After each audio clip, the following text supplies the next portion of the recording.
Whether you are already in the business, Michael Politz has written a must-read, the Food and Beverage Magazine's Guide to Restaurant Success.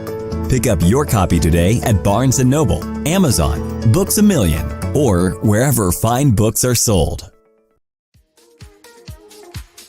Food and Beverage Magazine Live, bringing food and beverage to life, with your hosts, James Beard Award winner Jennifer English and Food and Beverage Magazine publisher Michael Politz. Featuring leaders in the hospitality, branded food and beverage, and CPG industries, many of whom are Jennifer and Michael's friends in the business. For an informal and informative conversation where friends in the business share the latest intel, ideas, and best practices. Live, juicy inside scoop from the tastemakers, newsmakers, bread bakers, drink shakers, spoon lickers, clam diggers, farms, foodies, and friends of the food and beverage magazine world. Here are your hosts, Jennifer English and Michael Politz. Well, hello, everybody, and welcome. I'm Jennifer English. I'm the editor-at-large of Food and Beverage Magazine, and I've got to really get a grip on it because I am so excited. We have the opportunity to talk to a Hall of Famer today. And as far as I'm concerned, he's a triple Hall of Famer. Sammy Hagar was best known perhaps to most people as one of the legends of Van Halen, making the Rock and Roll Hall of Fame. But that pales in comparison to the giant impact he's had on our industry, the food, beverage, and hospitality industry. He was the first. He is a pioneer of celebrity spirits. I hope that every celebrity that has gone on and followed in his footsteps did two things. One, they figured out very quickly how not as easy as Sammy made it look, it actually is. And two, they send him a royalty because he invented a category. He is a true innovator. Not only is he a Hall of Famer for music, but he should be a Hall of Famer for the hospitality industry and the spirits industry. And if anybody could start a spirits industry Hall of Fame, it should be Michael Politz and our friends at Proof Magazine. But I am so excited to introduce and welcome to Food and Beverage Magazine Live, the one and only Sammy Hagar with his newest project, Santo. We're going to talk all about it. We're going to take a sip and a brand new innovation from an innovator. What else would you expect? Have you ever had Mezquila? Well, we're going to try some today with the man who is behind it all, Sammy Hagar, living legend. Welcome. Well, Jennifer, I hope this interview I can live up to that introduction. Let me tell you, darling, that was very sweet, and I'm flattered. But yeah, it's been fun. I love this crazy, whacked out world of making spirits and building a brand and seeing it take off. And it's almost like when I write songs and you get in your car and you turn on the radio and you hear yourself, they say, hey, coming up next, Sammy Hagar's new single, and you hear yourself, oh my God, that's so cool. It's like walking into, same feeling when you walk into a bar and you look on the back shelf and there's your tequila, there you are. there's your rum, it's really wonderful. I love it. That is so awesome. I would be remiss if we didn't take a quick tour through rock and roll. One of the things I have always marveled at and really appreciated and respected about you is not only your musicality, but your vitality. You make music with an exuberance that is so distinctive. It speaks both to your California roots, but it also speaks to the freedom of your spirit and the limitlessness which you were born with. And you are still testing the limitlessness of it. I want to talk about what you do in music and how you were able to take all that limitlessness and vitality and bring it into the music that you still make today and have always made in your career, that Hall of Fame career of yours. Talk about that vitality and energy. It's unparalleled in the industry. Well, as silly as it sounds, I'm a shy person. I'm not on stage by any means, but I really am. And my style of performing on stage is where, to me, it all came from. I became a stage performer before I became a big recording artist. I recorded records, but I was selling out arenas, and I didn't have that gold record yet at one time. But it's because I'm nervous, and when I get on stage, I don't know what else to do except for run around and jump off things, and my energy level comes up so high because I'm a wreck. you know, and I'm, I believe it or not, it's true. And that's where my style of performing comes from. I used to tell my manager before every tour, I'd say, I'm not going to jump around. I wear myself out like that this tour. I'm going to be an artist. I'm going to stand there and sing and get respect for my guitar playing and for my vocals and for my beautiful songs I write. And he's going, good luck with that. Because he knew the second the curtain opened, there I went, you know, where is he going? So it's just part of my nature, you know. And music's been my vehicle, you know, that allows me to get out there and do it. I want to say, I really love and respect your work as an artist. Can you talk briefly about being an artist with a capital F, fine art? Because I happen to believe that the tequila that you are making now and the hospitality side of your world is a capital F, fine art as well. And the way Tony Bennett sings and paints, you sing and you have hospitality. They're both in the capital F, fine arts. Can you speak about being an artist and talk about how you think and feel and your philosophy of being an artist? Wow, you're going to go deep on me here, Jennifer. You know, art is something that I think you're born with. I think you can go to school and study art, and you can practice all the time. You know, pick up the guitar, for instance, or be a painter, or you know, whatever your form of art is, and you know, practice makes perfect. You can work on it, you work on it, you work on it. And then some kid comes along, you know, 7 years old, picks up the guitar, and he just like Eddie Van Halen overnight. You know, it's like you go, well, this kid's got some special gifts. I know I have a special gift, and is what it is I don't get my own way. I think of ideas, and I don't see a downside. You know, I don't sit there and say, oh God, what if it, oh gee, maybe. I just go, pow, right straight forward. And I was born with a good palate. My grandfather was a great chef. My mother was a great chef. And I'm a pretty good chef. And most of my friends are chefs. So my nose and my palate, when I walked into my grandpa's trailer as a kid, he had salami hanging that he made, you know, and cheese hanging that he made, and a big pot of pasta, spaghetti sauce on the stove. Nice. I knew what it smelled like, and I knew what it was going to taste like. And if something don't smell that good, I know it's not going to taste that good. So anyway, I just was gifted with a good palate. So when I make a product, write a song, I want it to be a great song. I don't want to just make an exercise. Here's a song, piece of crap. I try to hone my craft down and make a great song. When I write it, it has to have heart and soul. It has to be feeling. And the same thing with my products. When I make something, I'm out to make the best taste in tequila in the world. I'm out to make the best taste in rum in the world. I'm not out to say, well, I want to be the biggest and I want to get richer. I could care less about all that stuff. Guy Fieri, my partner, feels the same way. We argue with our partners sometimes because they say, well, we got to get that añejo out. You know, it's been in the barrel for 18 months. We're losing money. I'm going, we're not losing nothing. And until that is the best añejo on the planet, it's not coming out of them barrels. We just made that decision last week. And Guy and our congratulations. Yeah. Let's talk about the fact that you are an innovator in everything that you do. Your limitlessness that we've identified that you've had your whole life, your superpower. It allowed you to do something that nobody had ever done. You actually were one of the first to become a celebrated spirits producer. And you didn't just put your name on a product. You really became a master of your craft once again, arguably heading for the Hall of Fame. Talk a little bit about what gave you the opportunity and how you had to convince people that this was something that was not only worth doing, but that you were going to make something and really make a difference. Well, when I got into it first, like you said, back in 1987, 88, I built the Cabo Wabo, and I wrote the song Cabo Wabo with Van Halen. I started building the Cabo Wabo. And when I went down to Guadalajara to buy furniture for it, you know, guys said, oh, you got to get some cool furniture for the inside of this place. So we went to Guadalajara, and they said, hey, let's take a trip over to Tequila. I said, okay.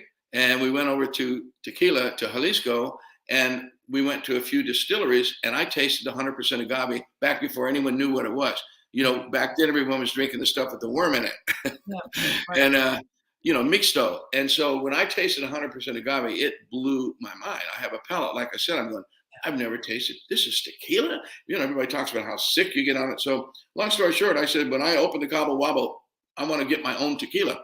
So we went looking around, and the Rivera family were kind enough to take me serious. They said, "You bring me the bottles, we'll put the tequila in it." And I said, "Okay." So I went, got these hand-blown bottles that they were pretty rough. You know, you put the cork, say, "Oh, cork don't fit, can't use that one." It was all handmade. And, you know, did my first 50 cases and for the Cabo Wabo. And then somebody tasted Andrew Diaz Blue, tasted it and said it's the best tequila in the world. And somebody called me up and says, "You want to bring it to America?" I'm going, "Sure," you know. And it was really a lot of luck involved, but it was the best tequila in the world. At that time, these guys were farmers that were growing big, beautiful agaves for Herradura and Sauza and Cuevo. They were farmers. They had thousands of acres of agave, and then they had their own little 20 cases they made from the finest agave. So that one's ours, you know. And that's what I end up. That's what Cabo Wabo is. And I want to go back and celebrate that a little bit more, because one of the things that you did, we got to go back. Tequila is not the tequila we know today. In fact, it is one of the fastest growing spirits in the industry. It's tough for the world to keep up with the agave demand. They're looking at agave planting all over the world in similar climates to that of Jalisco, Mexico. And it's all because you literally turned us on to what it could be. And for that, I mean, that's Hall of Fame worthy right there. You introduced us to the best expression, an irresistible tequila. Thank God you have such a good palate, because you've given us extraordinary things. Would you talk a little bit about the journey from those early days to today? Tequila and mezcal are now the most prized and in demand. They're appreciated. There's the Agave Heritage Festival. We love agave. This is something that has really become a big thing, and it's giving whiskey a run for the money, which no one predicted it ever would. And yet here you are, once again, introducing us to innovation. Can you talk a little bit about how this journey got us to Santo? Yeah, you know, after when I was building Cabo Wabo back in the late 80s, early 90s, agave was so cheap. I mean, it was unbelievably cheap. And while in the 7 or 8 years I built it before I sold it, it quadrupled. Like every now and then it just jump again, double. And when I sold it, it was starting to become a trend where everybody was trying to make tequila, especially after I sold it for a crazy amount of money with that time. Now people have done it again, but at the time I was going, what? I didn't know anybody had that much money. You know what I mean? Right, So people jumped in the game, and now there's probably 350 new tequilas on the market, and they're starting to pick the agave smaller. So when my non-compete was up with Grupo Campari, who wonderful people that bought Cabo Wabo, I said, I want to make tequila again, but then I said, it's too crazy right now. It's so expensive. You know, like price going to go up, and it's hard to find good agaves. People are using 3-year-old, 4-year-old agaves now, putting sugar in them, putting sweetener in there, you know. So I didn't want to do that. So I said, I'm going to make mezcal, you know. And I went down to Oaxaca, which I'd been there before, and I started tasting all these artisanal mezcals. And the better the mezcal was to the people that were, you know, taking me around, oh, this is the one. For me, it was the worst. It was like, whew, that one tastes like they burned the house down. And the people were in it, and the farm animals were in there, and the car was in the garage with rubber tires on it, and they burned the agave on that, and they make this smoky stuff. And it was, so I said, no, I don't want to make mezcal. It's too harsh for me. I don't smoke cigars, for instance, and it's like smoking a cigar. So long story short, I said, I'm going to try a hybrid. So I went back to my old producers, Juan Eduardo from the El Viejito people that started with my first Cabo Wabo bottle. And I said, Juan, what if we blend it? He goes, oh, you can't blend it. Oh, no, please. You know, like, oh God, you know, they'll put us in prison. So I go to my Oaxaca friends. Hey, if I bring the tequila over here, can you guys blend it? No, don't bring tequila over here. So it was really hard. It took me about a year to get people to mess with it and try it. And then when we tried it, if you put tequila and mezcal together, it don't taste like this. No, it does not. It doesn't blend. It's like oil and water. But Juan Eduardo finally, after about 6 months of 60, 40, 30, 20, all these different things, he said, I think I found it. He goes, this doesn't taste like tequila, and this doesn't taste like mezcal. This tastes like Mezquila. And there it was born. Because when I told him the name Mezquila, he thought, it's a nice name. It's clever. And the government said, no, you can't make Mezquila. I said, why not? I said, there's no such thing. I said, yes, there is. Here's what it looks like. Taste it. And anyway, I convinced everyone. It was like a couple years in the making that we could do a blend. And Juan Eduardo found some secret to make it blend to where it tastes like Mezquila instead of like lousy mezcal or lousy tequila. But it's the same tequila that I use for the Blanco and for the reposado that we blend it with a nice Espadín mezcal. And it's the world's first. Every bar you go into, man, you look at their list, everybody's got a smoky. Oh, it's a mezcal. It's got mezcal and tequila, or it's just mezcal for a double smoky, the salty and chili rim, which I love with mezcal. And I said, no, I'm gonna make it in a bottle. You're just gonna have to make a regular margarita with this, and you have a smoky and a one that's pleasant that my wife can drink. Because when I try to get my wife to drink mezcal and Oaxaca, she goes, "Oh my God, how can you drink that stuff?" I like to appeal to the ladies. If your lady's not happy, you're not going to be happy. Let's talk about the extraordinary and distinctive profile that you've crafted. It's beautiful as a sipper, but it also really blends magnificently. If you're doing a Mezquila Rita, if you're doing a version of a Paloma, it is so citrus friendly, but it's also fresh herb friendly. I've been playing around with this. This is a really wonderful mixer. Can you talk a little bit about its flavor, and we'll take a little sip together if you can talk me through, because the aroma, first of all, it smells like mezcal, but it doesn't smell like one of those smoke heavy mezcals that reminds you of like, a peaty Isla Scotch version, like a Scotch from the highlands, a mezcal from the highlands. It's gonna be super smoky. It really has a subtle finesse to it on the aroma side. Is what it smells like to me is old-fashioned tequila, because in the old days they used to burn it with wood-burning ovens before they, found out about steam and all that. Right. And it's just got that perfect amount of smokiness. Yeah. It goes so well. That smoke goes with, like, you ever take pineapples and you grill them? Mm-hmm. I mean, they taste wonderful, for in Hawaii. So I like a pineapple Mezquila margarita. Oh, yum! One of my favorites. I like to use a little bit of orange. If you've ever taken blood orange, cut it in half, grill it, and squeeze some of the juice of that into your margarita with lime, because you need a little more acid. Orange don't quite have enough acid, but pineapple does. And it just goes so good with those kind of when you almost like burnt fruit, and because it's the smoke and the burnt thing, and a little bit of chili on the rim to give it a little bite. And it's almost like an Asian experience. You know how Asian food has got the big five balance. It's got sugar, it's got sweet, it's got salt, it's got heat, it's got acid, right? That's great food to me. Any food that has that balance, well, that's what you get when you make a margarita. And by the way, go and watch any of Sammy's cooking videos. He's got great cooking videos. You can find them all over the internet.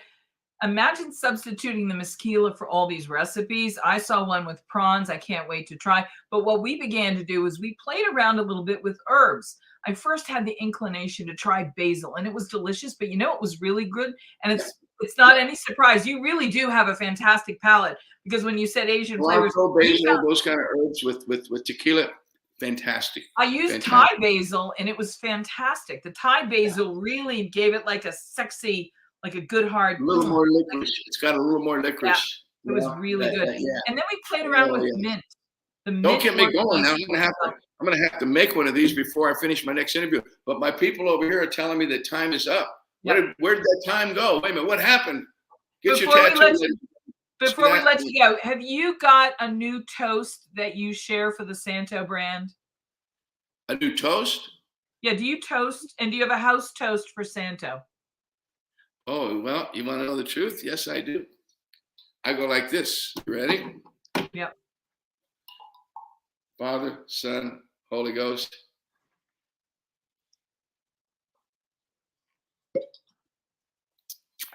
Good luck. Sammy Hagar, thank you so much. Santo's found everywhere. We'll get you all the outlets where you can get it. I wish you a lot of luck, safe travels, and keep innovating. Jennifer, thank you so much. You're a kind woman. The way you spoke about me makes me feel good about myself. God bless. Thanks for everything you've done. It's good to meet you, sir. Cheers. Whether you are thinking about becoming a restaurateur or you are already in the business, Michael Politz has written a must-read, The Food and Beverage Magazine's Guide to Restaurant Success. Pick up your copy today at Barnes & Noble, Amazon, Books A Million, or wherever fine books are sold.